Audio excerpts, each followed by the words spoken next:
All right. Cut number 2. Virtual reality changes everything. Ladies and gentlemen, our next speaker is an entrepreneurial academic, educator, TV and radio presenter, and columnist with a passion for building brand engagement through the world of augmented reality. Please welcome senior lecturer at the Dublin Institute of Technology and founder of the European Augmented Reality Marketing Conference, Alex Gibson. Good evening, everybody.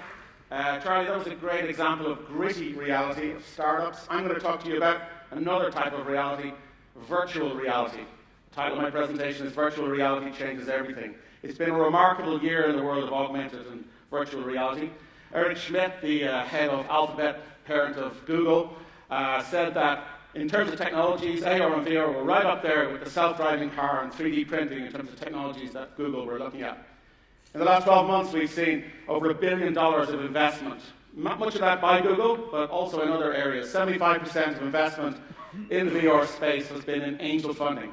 So like a lot of the technologies we've been hearing about today, we're very much at the embryonic stage. So my predictions in this area are very much crystal ball gazing, but it's undoubtedly a sector, a part of the industry, the technological landscape is going to impact on all of us in all of our lives.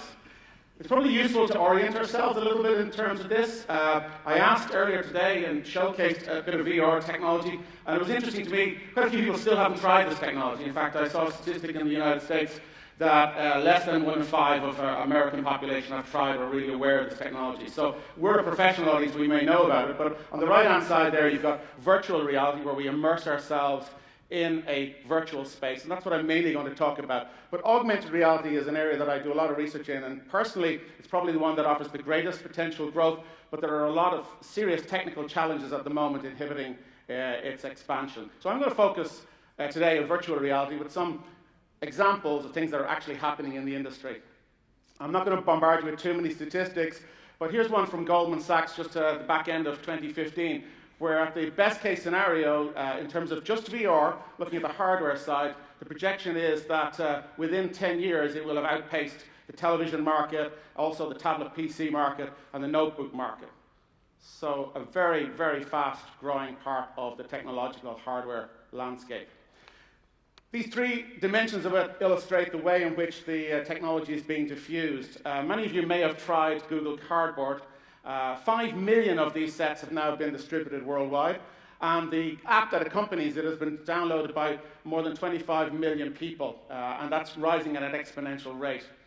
The Google philosophy, we've heard a lot about Google today, has been very much about ubiquitous access. On the top right, we've got the Oculus Rift. It certainly had a few critics on its launch day, particularly because of the price point and the fact that it's estimated that less than 2% of personal computers will currently run the software. So there are challenges there. And in the middle, we've got Samsung VR set, which is more a price point and a technological adoption that works for a lot of consumers. And some of the examples I have use that technology.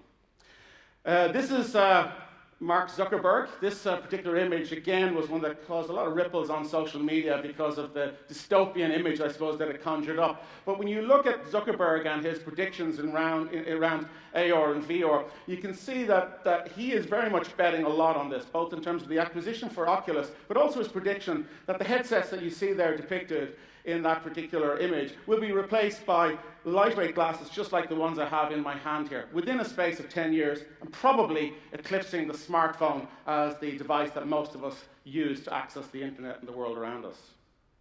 So I'm going to give you just a few examples that caught my imagination, or have caught my imagination. If any of you are lucky enough to be going back to Australia and also lucky enough to be in possession of a first-class ticket, you may be one of the lucky 4, it's only 4 seemingly, people to get an opportunity to try Samsung VR experience on the first class trip between Australia and Los Angeles, that route. I don't know how they'll select the 4 out of the 18 passengers in first class. I think I'd be a bit miffed if I paid first class and was denied this, but nonetheless, it's an example of how you can use the VR entertainment capability to build your brand experience.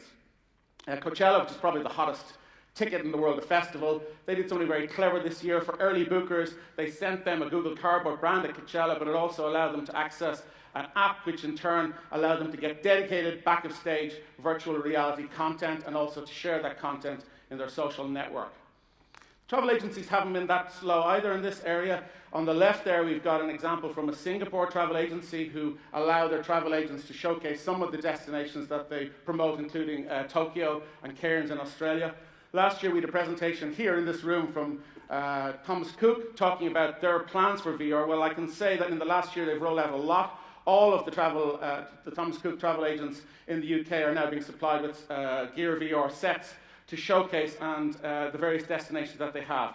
I won't bore you with statistics, but the conversion on this in terms of sales in an agency is very, very promising. Destination marketers are one of the first to adopt this technology because of its ability at distance to showcase or sample the product. This is an example from the Irish Tourism Board at the recent ITB Berlin fair. Again, I've talked to some of the executives there and they're delighted with the impact that it has had. What that is showcasing for the respondent is 5 of the key points along Ireland's majestic Wild Atlantic Way.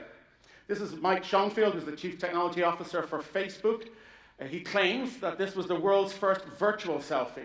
An interesting claim, but also a pointer to how virtual reality and those technologies will increasingly become social in nature. Whilst it might appear that they're all about immersion, in fact, to really play this game well, it's important to look at the way in which you can leverage it socially. An example of this, I don't know how many people here, quick show of hands, how many people here are a subscriber to the YouTube 360 channel? Very few. But most of you, I predict by 12 months from now, will be, because we're going to see a ton of content created that's amazing, immersive, and travel related. What's going to drive that? Hardware and technology. This is the Samsung 360 camera. I've had a chance to try it in the last week or two. It's not on sale yet, but will be within a matter of 2 or 3 weeks. It'll have a price point of about €300. It's going to democratize access to creation of 360 content. What works very well on 360 content? Destinations, obviously. So we're going to see an explosion of that, and brands need to be in that space and understand how they can manage that opportunity.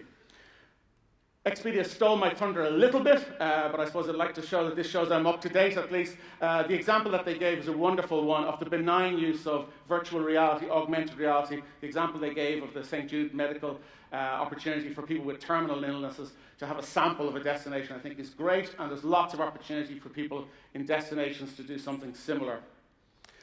Phobias are one of the areas that people are identifying virtual reality as a particularly good technology. It's very early days yet, but the academic research into this area shows that phobia sufferers can be aided greatly by virtual reality because effectively you don't put them into a damaging environment, but you allow them to come to terms with some of the phobias, such as agoraphobia, claustrophobia, and of course fear of flying.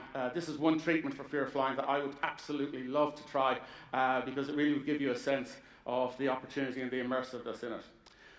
To conclude, I think it's really important that you have a reason to do virtual reality. With any new technology, there's a temptation to jump in there because you can do it. My advice to you, even though I'm an evangelist for the technology, is to stand back a little bit and ask yourself the question, how can I add value, either in terms of the customer experience or in terms of my cost efficiency profile by using virtual reality?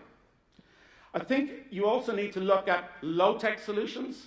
Google Cardboard may well work very well for the purposes that you have in mind. VR is not a substitute for travel. Yes, we're all relieved to hear that, but it's certainly a gateway to travel in lots of areas, particularly in the sales process. Data-driven decisions are increasingly going to be an advantage of this technology as we get lots of information on the customer, particularly with eye tracking technology, which is a fascinating area of understanding what interests the customer.